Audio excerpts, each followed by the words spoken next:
This is a representative from New Hampshire. Jonah Wheeler, he is a Democrat. We actually got the video. Can you pull that up for us? Jonah Wheeler, he's a Democrat. And in New Hampshire, they were trying to pass a law that would ban the sex change operations for kids. Again, clown world. How does anyone oppose this? How does anyone oppose this bill?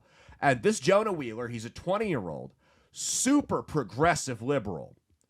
And he caught a lot of flack because he voted yes on banning these operations. Okay, go ahead and play the video, and we'll get back to it in a second. Thank you, Mr. Speaker, and thank you for that reminder. I rise today despite the uncomfortability of this vote because, for me, it comes down to whether or not kids should be able to get these surgeries. And despite the fact that I am a liberal, despite the fact that I believe in non-discrimination for trans people, for gay people, for queer people, and that I will fight until my very last day, until they are recognized as human beings. The question before us is whether or not children under the age of 18 should be able to get these surgeries. And I, despite being a liberal who believes in those human rights, do not think that is the case. And when the question is put before me, and I spoke to people until 11:30 last night, lobbyists, different stakeholders, people with firsthand experience, lived experience, and I've been speaking to people for the last 4 weeks about this bill. The only argument against it being that this opens the amendment specifically opens the door to other bad trans bills. But folks, the slippery slope fallacy I don't think applies here. We're talking about whether or not kids should get these surgeries, and they should not. These are irreversible surgeries. And despite the fact that there are medical exceptions which are included in this amendment, when people have problems with their genitals that need to be addressed, that should be addressed. But when we're talking about whether or not kids should get these surgeries, I think that goes a bridge too far, and I will not be signing on to that. So I will be supporting this amendment, and I appreciate the work done. So this guy is hyper left. Like, he's a 20-year-old Democratic representative in the New England region. This is not your grandpa's moderate JFK Democrats. This is not RFK, not any of these people, right? Not John Edwards, none of them. These people are typically hard left socialists, reparations, all that garbage.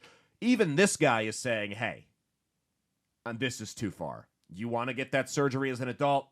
Do your thing. I'm all for it. I'll support your right. I'll support your right to have the same exact rights that I have every day of the week. But this kid shit, it's too weird. I'm sorry, I can't do it. Even that guy's saying it, which is what it reinforces the point I've been making since we started this show. This trans kids thing is not a left versus right issue. This is an issue of people with common sense versus people without it. I disagree with probably everything else this guy believes in politically, or like 90% of it at least. And even here, we can agree, because he understands that this is not a partisan line issue. It's not. No matter how bad they want to make it. And I know the Democrat... What was that? What just popped up? Thumbs up. What is... Why is OBS is like on crack right now? It did the party balloons last week. I don't know what the hell it's doing. Anyway, I'm glad I wasn't the only one that saw that. But no, so this is not a partisan line issue, even though the Democrats have a purity test. They so have a purity test. On issues like abortion and the transing of the kids. And that's how they get their people in line. And you know what? They're a machine. They're damn good at it. So props to them, I guess, on producing a bunch of sheep who are incapable of independent thought. Good for them, I suppose. But nonetheless, this guy has stepped out of line. This will probably be, unfortunately, career-ending for Representative Wheeler. But props to him for saying, no, this is insane. I'm not putting my name by it any longer. Thank you for stepping out of line. Big shout-out to Jonah Wheeler for that. Appreciative of him. And that's, again, it's the gaslighting, the manipulation, the abuse.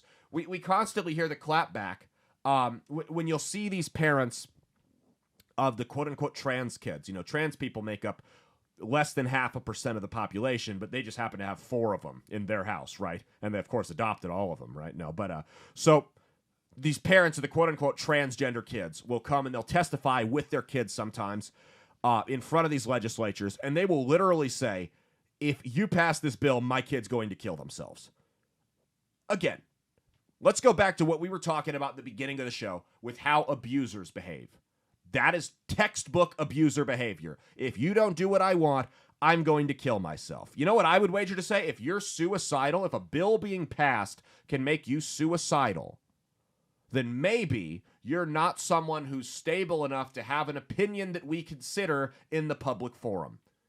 You, by all means, say what you want to, but you're crazy, and we should disregard what you have to say as such. The trans issue is literally the only issue we talk about where threats of suicide are seen as legitimate political discourse. Mia, could you imagine if I went before the city council, because of course they're going to jack our property taxes up again next year, if I went before the city council and I said, don't you dare raise my property tax. And they went, why? What's your argument? Why shouldn't we raise your property tax again, like we've done the last 10 years, every single year? Why shouldn't we do it again? And I went, because if you do it again, I'm going to kill myself.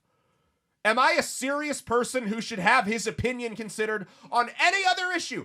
Any other issue. If you go and your sole argument is if you pass this bill, I'm going to kill myself, you're not a serious person. That doesn't mean they want you to kill yourself. That doesn't mean we don't want you to get help. That doesn't mean we don't think that's a that doesn't mean we think that's a healthy way to go about doing things. Of course we want you to get help. Of course we don't want you to kill yourself. Of course that's not the intention of passing this bill, but that's what the abusers do.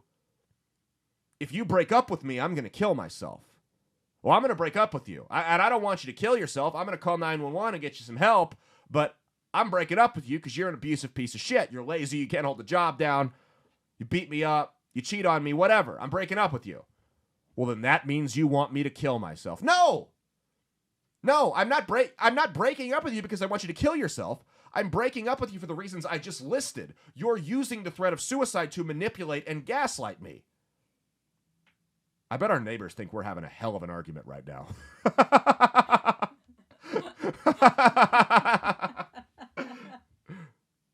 That's what it is, though. It's manipulation tactics. That's all the left has left in their chamber because they know that policy-wise they can't stack up because the wool's been taking over the eyes now. We're done. The blindfolds are off. Bird Box is over. People are seeing their policies in action, and we're finally seeing them coming to fruition. You've got cities that are overrun by homeless people taking dumps in the street. Mental illness and drug abuse is at an all-time high. We're sleepwalking into three different conflicts in three different parts of the world. The economy's in the toilet. The border's wide open.